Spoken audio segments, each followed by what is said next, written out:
ఏమైనా జగదీష్ రెడ్డి గారిని బయటికి పంపుతావు. అదే అసెంబ్లీ సాక్షిగా ముఖ్యమంత్రి హోదా ఉన్నటువంటి వాడు మాట్లాడుతున్న మాట మహిళా జర్నలిస్ట్ అయినా సరే, ఏ జర్నలిస్ట్ అయినా సరే, యూట్యూబ్ వాళ్ళు సోషల్ మీడియా వాళ్ళు ఇష్టం వచ్చినట్టు మాట్లాడుతున్నారు. కొడుకులను ఒక్కొక్కరిని తోలు తీస్తా బట్టలు తీసుకొడతా అని మాట్లాడతాడు. వాడు ముఖ్యమంత్రి. వాడికి మానసిక రుగ్మత వచ్చినట్టుంది, మెంటల్ అయిపోయినాడు రేవంత్ రెడ్డి అంటాడు. ఏం మాటలు మాట్లాడుతూ అసెంబ్లీ సాక్షిగా గా భాషన మాట్లాడేది. ఒక మేధావి ఖండించాడు, ఒక జర్నలిస్ట్ ఖండించాడు, ఒక జర్నలిస్ట్ ఎడిటర్లు ఖండించారు. ఏం పదజాలం ఏదని చెప్పి దాన్ని హెడ్డింగ్ లెటర్ రాసిరు. మళ్ళా ముఖ్యమంత్రి అంటూ అసెంబ్లీలో మాట్లాడితే స్పీకర్ అంటే ఆయన వాటిని తీసేయాలి, రికార్డులకి తొలగించాలి. మంచిగా నవ్వుకుంటా కూర్చున్నాడు స్పీకర్ అంటే ఆయన ఎంజాయ్ చేస్తున్నాడు. బట్టలు తీసుకొడతాను ఒక ముఖ్యమంత్రి అసెంబ్లీ సాక్షి మాట్లాడాడు. దృష్టిలో గిన్నెల చరిత్ర అటువంటి భాష. ఆడాయన మొగాయన అని చెప్పి మాట్లాడుతున్నాడు. అంటే ఏందైనా మాట్లాడదలుచుకున్నది? నా కుటుంబం జోలికి వస్తూ ఊకోను. మరి ఇంతమందికి నువ్వు మాట్లాడినప్పుడు అంతమంది లేదు కుటుంబాలు కాదా?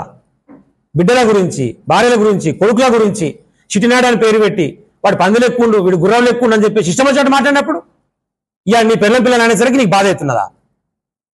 మరి అప్పుడు ఉన్నటువంటి పరిస్థితి ఏంది?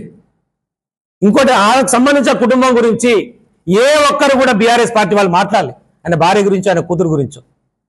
ఎవరైతే ఆయన పుణ్యాన ఇబ్బంది పడ్డారో, అది హైడ్రా పుణ్యమో, మూసి ప్రక్షాళన పుణ్యమో, రకరకాల పేరుతో ఎవరైతే ఇబ్బంది పెట్టావో నువ్వు, ప్రజలు మాట్లాడినటువంటి భాష ఎవరికి సంబంధం లేదు. అది మంచిదని మేము హర్షిస్తలేము, అది మంచిదని కూడా మేము కోరుకుంటలేము.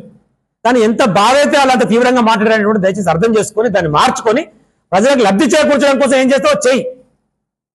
ఎందుకే ఇట్లాంటి భాష మాట్లాడుతున్నాడు? బడ్జెట్లో పెడతానికి పైసలు లేవు, చెప్పిన హామీలు నెరవేరుస్తానికి చేత కాదు, 1వ తారీఖు జీతాలే వేయలేము, ఇక డిఎల్ఏ సంగతి తర్వాత చూద్దామని చెప్పి మాట్లాడుతున్నాడు. వాటి నుంచి పక్కదారి పట్టించాలంటే కేసీఆర్ గారిని ఏదో ఒక మాట అనాలి, ఆ పంచాయతీలో బయటపడాలి. కేటీఆర్ ఒక మాట అనాలి, ఆ పంచాయతీలో బయటపడాలి. జగదీష్ రెడ్డిని బయటికి పంపాలి, ఆ పంచాయతీలో బయటపడాలి. అంటే చేతగానటువంటి వాడు చేసేటువంటి రాజకీయం ఇది. ఎదుర్కొనే సత్తా లేదు, సమర్థత లేదు, కనీసం సంకల్పం లేదు. దాని నుంచి బయటపడుతందుకు ఈ కుట్రలు మాట్లాడుతున్నాడు.